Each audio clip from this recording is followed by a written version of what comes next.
Check out my new Patreon page at patreon.com/TomStevens. It's your chance to learn more about life and creating happiness and hope. There are videos, live talk shows, and much more. Go there now. That's patreon.com/TomStevens. Today I want to talk about schooling at home.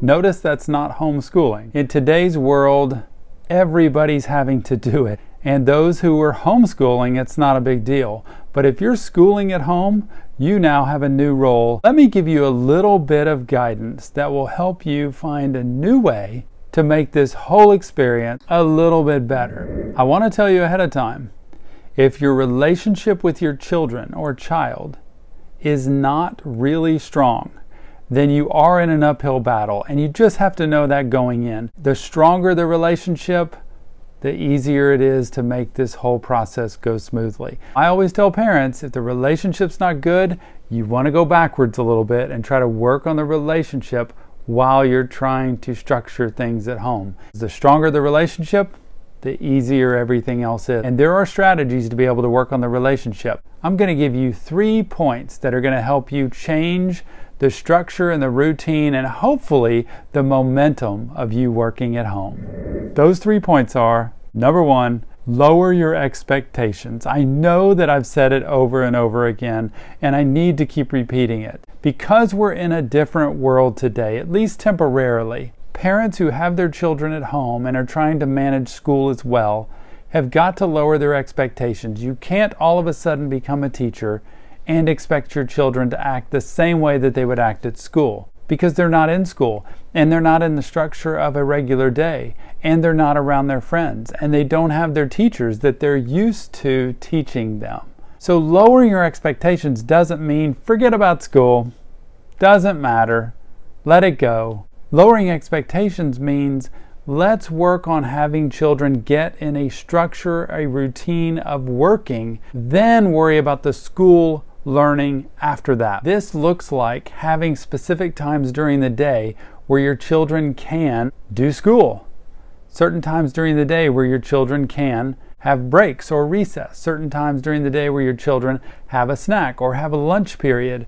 And it doesn't mean do school the same length as a school day, because that would drive everybody crazy. You want to be able to consolidate things. So you're shortening class time, work time. If their classes are normally 45 minutes to an hour, do 25-minute classes and just run through the subject. So lower expectations into working a routine or a system. When you do this, your children start to feel like they're contained. They start to feel like there's a predictable schedule. And when there's something predictable, they fight way less. Lowering your expectations just means don't be so hard on yourself as a parent. And try not to expect so much out of your children in terms of just being productive and getting everything done. If you shorten work periods for them, give them very specific tasks to do, learning to stay in their workspace, learning to pay attention to whatever they're reading or watching, producing some type of result. It doesn't have to be 100 every time. Trying to get them in the space of working. It will allow them to be more effective later on with learning. But right now, realize we're not in a school at home the rest of their lives. We're in a school at home for now. So if you lower expectations, take the pressure off your back, just try to get them used to the structure in your home. And then we'll worry more about the learning later. Heavier emphasis on creating the system now, lower emphasis on the learning now. Learning gets built up later, more emphasis there, not so much emphasis on the structure because they already have that. So lower your expectations when it comes to trying to get everything done and fill so many roles. The second point to remember is know your role. This is getting very confused for a lot of parents in today's world. You're having to be a mom, you're having to be a teacher, a counselor, a nurse, a cook, a maid, so many different things, a classmate, because you're doing all of this with them.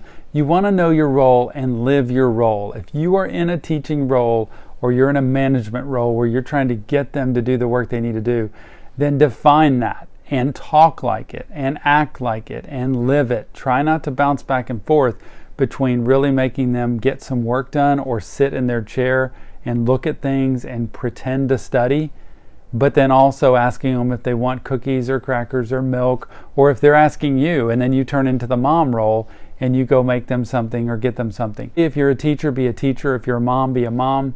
If you're having to go out and run errands with them and it's break time, then you need to be that role then. So know the role that you're in and don't let children get you out of it, because that's what they're really good at doing. If you're in the teaching role, stay in that role. That means be direct, that means be clear. You don't have to be mean, but be direct and clear and consistent with what your message is. Have a schedule and a routine about how you're doing school. I want a schedule and a routine for the entire day, with meals and rest times and going to bed and waking up and all of that. Have some type of schedule when it comes to school and know your role and stick with it. The last piece to remember is we are having a short-term strategy for a long-term goal. The long-term goal is going back to where everything was normal. Your children are at school, you're at home or at work, everybody goes into their old roles. That's the long-term goal. But we have to have a short-term strategy now for a certain amount of time to be able to just get by, do school, survive, keep anxiety as low as we can. And unfortunately, that doesn't mean it's going to be easy. So it will be difficult. But I don't like parents losing sight of the long-term goal. Short-term, people get stuck on living day to day and feeling like this is never going to end, and it gets to feeling hopeless.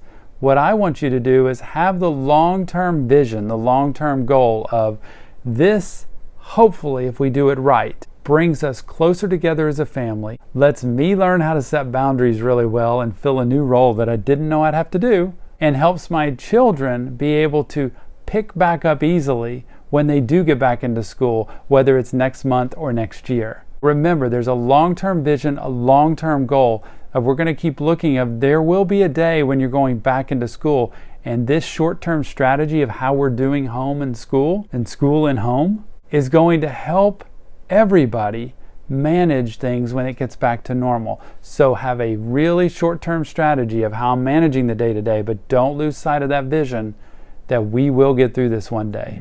So remember the 3 points when it comes to schooling at home.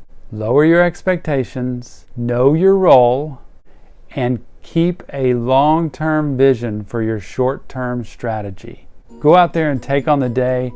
I know you can do it.